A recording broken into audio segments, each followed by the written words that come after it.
Alright, so this is my research topic. Has transportation infrastructure in Salt Lake City become too dependent on the automobile? And also what can we do to improve this?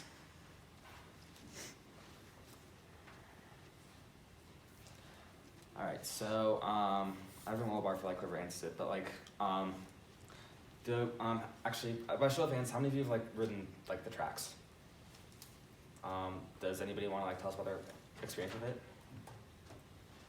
Cool. It was pretty good. Yeah.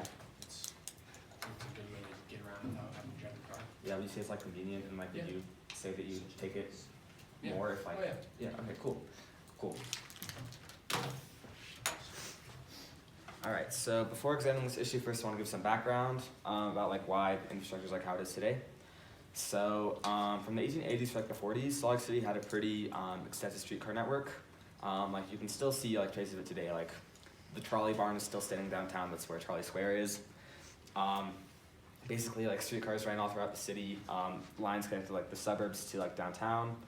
For example, this is a map of how it looked in 1921. You can see lines go everywhere basically.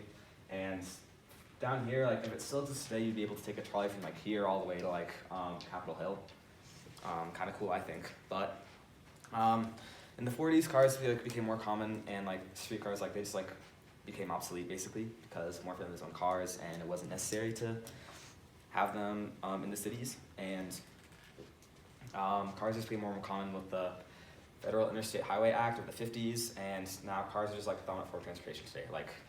I'm sure everybody here knows you have to take a car to go anywhere basically, right? So for pros and cons of cars, so cars offer a very high level of flexibility, privacy, and safety. You're not confined to a public transportation time card if you have a car. You can just go on whatever trips you want whenever you want. Very convenient. And also, Salt Lake City was very accommodating to cars. There are parking lots everywhere basically. The belt route's very convenient. The freeways are nice. And also, car and gas prices are much lower than the national average. However, there are some cons for cars, especially during the winter time. Air pollution becomes a pretty big issue. The inversion is bad. Greenhouse gas isn't good. And also, every single day during rush hours, traffic and congestion gets pretty bad. Now for public transport. So probably the biggest draw of public transportation is that it's affordable to the masses. For example, if you're too poor to own a car, then being able to take a bus or take a train is very convenient. Everybody needs to get someplace. Public transportation also lowers carbon emissions. By having more people take it, there's less pollution, and it reduces congestion as well, since less people are on the street and more people are in a bus or a train or whatever. So cons, it isn't as convenient as a car, I'm not even gonna lie. There's always possibly having a delay, a long wait time. It's not as flexible. Sometimes it can be pretty dirty and unsafe. So for my personal opinion, I would argue that transportation infrastructure in Salt Lake is too dependent on cars. They negatively affect the climate and environment. They also are really bad for urban planning. For example, by emphasizing cars over humans in cities and stuff, you make it so you can't walk anywhere. Public transportation isn't as good in places that for example Europe, where you walk everywhere, take a bus or train everywhere. I think the solution to Salt Lake's infrastructure problem is emphasizing public transport over cars. Good transit, it's proven that it benefits cities financially, environmentally, and socially. One of the main counter-arguments to this is that emphasizing public transportation, people think it'll reduce the freedoms they enjoy as a driver.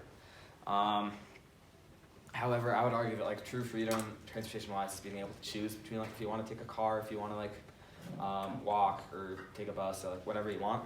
I think that's true freedom and choice and being able to get where you want to go. I think it's summarized pretty well in this video.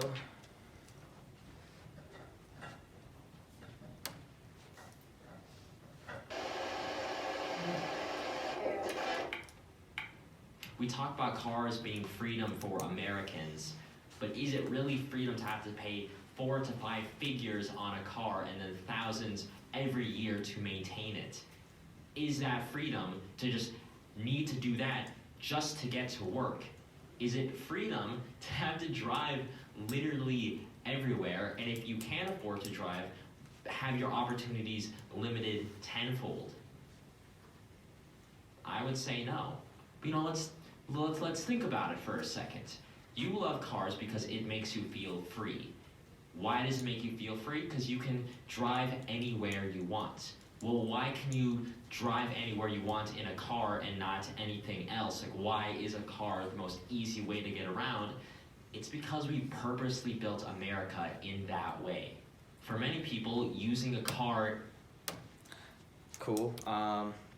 And for my conclusion, I really believe that like a lot of our like issues with infrastructure could be solved by just prioritizing public transport over cars. It's proven that it can be done. Like we had a great trolley system before. Even tracks right now, it's better than a lot of the cities in America. And we have the potential to make things even better and make Salt Lake City the best possible version of itself. Does anybody have questions? Yeah. So if you were